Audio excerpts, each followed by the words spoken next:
I want to create this little vlog about my time here in Thailand. It's been about 4, almost 5 months I've been here, and I've absolutely enjoyed my life here. In fact, every morning I wake up practically, I can't believe that I live here. Oh, kind of scratched myself. Hopefully that doesn't get infected coming down the hill there. But it's been almost 5 months, like I said. And if you had told me as a kid growing up in the streets or in the projects of Benton Harbor, Michigan, I never would have. I would have told you you got the wrong guy. That if you told me this is what my life was going to entail, all the things I've done after retirement, and all the things I've done with these guys here, this organization's here, I would have said you got the wrong guy. But life has been a joy. I wake up every day, can't believe I live here, and my hardest challenge is trying to find things to do. So I bought a motorbike, and I take that motorbike to places like this and other places. Got a little blood on me. I'm gonna wash that off here. Yeah, and to other places. And it's just been an adventure trying to find new places, waterfalls, temples, or little villages in the mountains like I'm where I'm at today. My experiences?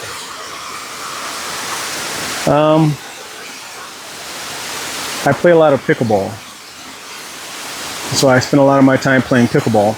And when I'm not playing pickleball, sometimes I just relax and watch TV. Or I go hang out with one of my buddies, you know.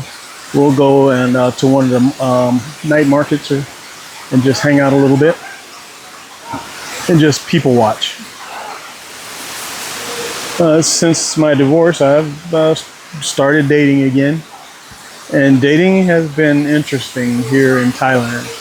It's totally different from our culture in the U.S. I'm not going to go down that path or whether one is good or better than the other. It's an individual thing. So I can only individualize my experience. That doesn't mean my experience is the same experience everyone else will have. But I tell you, women here seem to be a little bit more easier to talk to. And everyone's impression is that, yes, because they're poor and they need money and they just want a green card to the United States. Not true. Everyone I've met had no interest in actually going to the United States. Yeah, some interests of them had interest of money, and I quickly would dismiss them. But there are those who, even though they had nothing, would not allow me to pay for anything because they didn't want to look like one of the women who is just after money. And maybe it's part of the game. Don't ask for nothing now to get it later. Smart play. You treat me like, you know, you treat me well. Let's just say that. And what does well mean? It has a different meaning for everyone. But you treat me well by my standards, and you don't have to ask for anything. That's the way I see it. So you don't have to start out with a money grab. Just treat somebody well, and you'll get, you know, everything you want, probably, and more. And I will do the same. So I will say this. One of the differences is servitude here is not looked down on by women.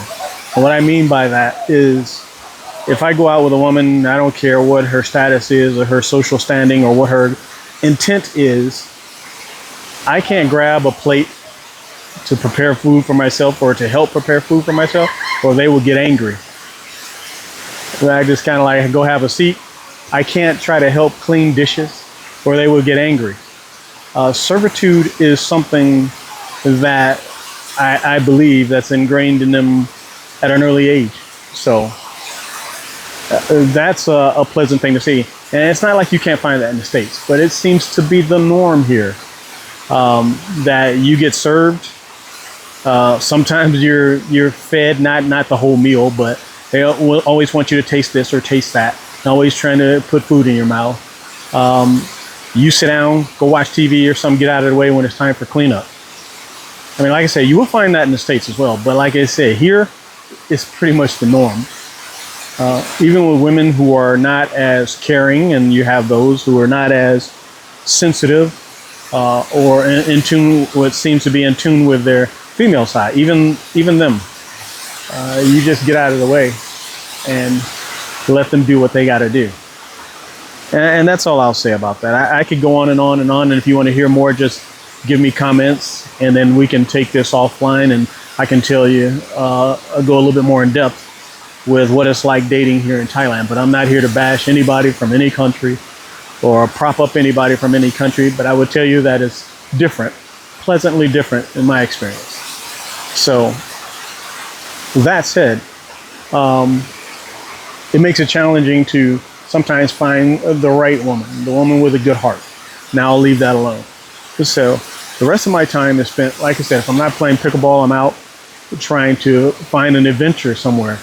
And I ride motorcycles on my scooter, if you will, with other people. Sometimes I get a message from a lady who says, hey, you interested in going up here? And yeah, I'll join. I'll ride with anyone. But it's been awesome in the 4 to 5 months. I have a condo, 2-bedroom. It's 60 square meters, and you can figure out what that is in square feet. It's big enough for me. I live at a condo that has the biggest pool in Chiang Mai, supposedly.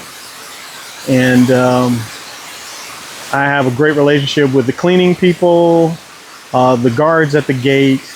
You know, I may slip them a few dollars here and there. And that's the thing. $1 here, a US dollar here, in their money is so appreciated.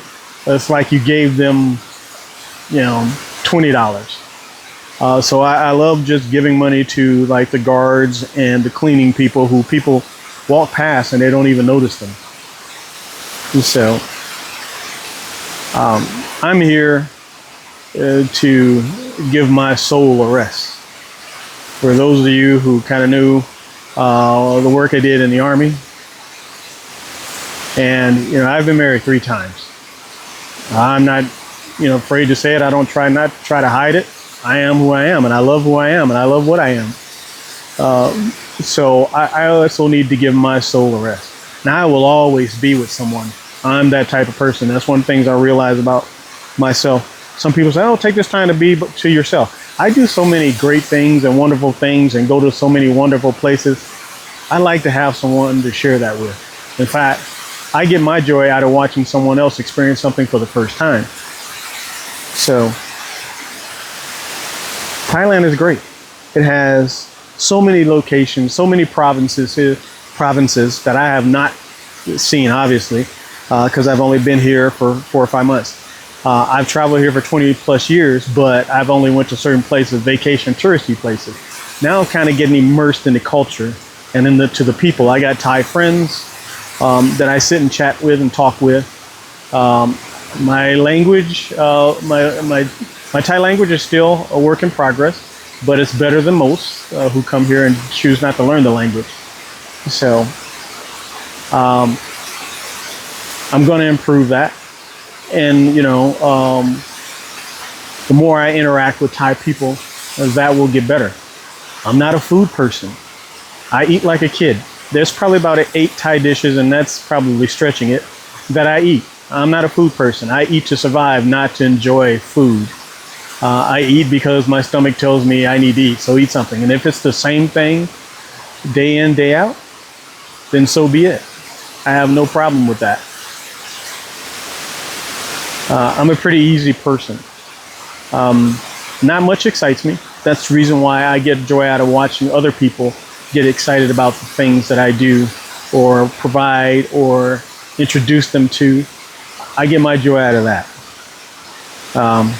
I'm headed to Malaysia in a couple of weeks for a pickleball tournament.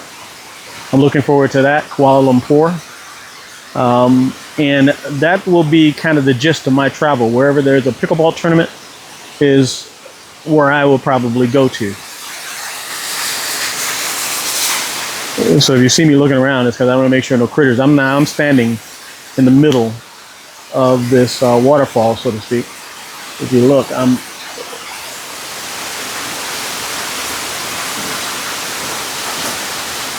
but now I got to find how place where I had this.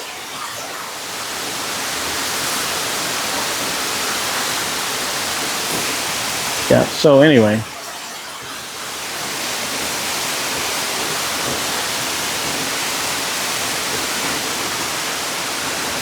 Yeah, so I'm living life. And I plan to, go home once a year, visit family back in Benton Harbor, my kids in Colorado and North Carolina, and then friends in Arizona is where I will pick up my motorhome and then travel. That's the plan. Plans change. I don't want to leave here, but I did promise them that I would come back and visit them. So that's what I'll do. That's it. If there's anything else that any of you would like to hear about Thailand, or you're thinking about coming to Thailand, if there's any pickleball players out there who are looking to come to Thailand to play pickleball, hit me up in the comments, and I'll link up with you and maybe, help guide you on places to go if you want to do a pickleball trip. Or if you just come here for a group of you, just want to do some vacationing in Thailand, hit me up. I'll put something together for you, send it to you, see if you like it, and then you can be on your merry way. Like I say, I travel on a motorbike. I think it's an awesome way to travel here in Thailand. I would never ride a motorbike in the States, even though they're probably a little bit crazier drivers over here. The roads are made for motorbikes in many cases. So I think here in Chiang Mai area, motorbikes for me is the way to go. Let's say, how bad am I bleeding? Not too bad. Hopefully, like I said, doesn't get affected. I got some alcohol I'm gonna put on it when I get back to my bike. But anyway, hope you enjoyed the video. I'm not gonna say like and subscribe because I don't care, because I'm not trying to do this for money. I do this so my kids and my family can see kind of what I'm doing and keep track of what I'm doing.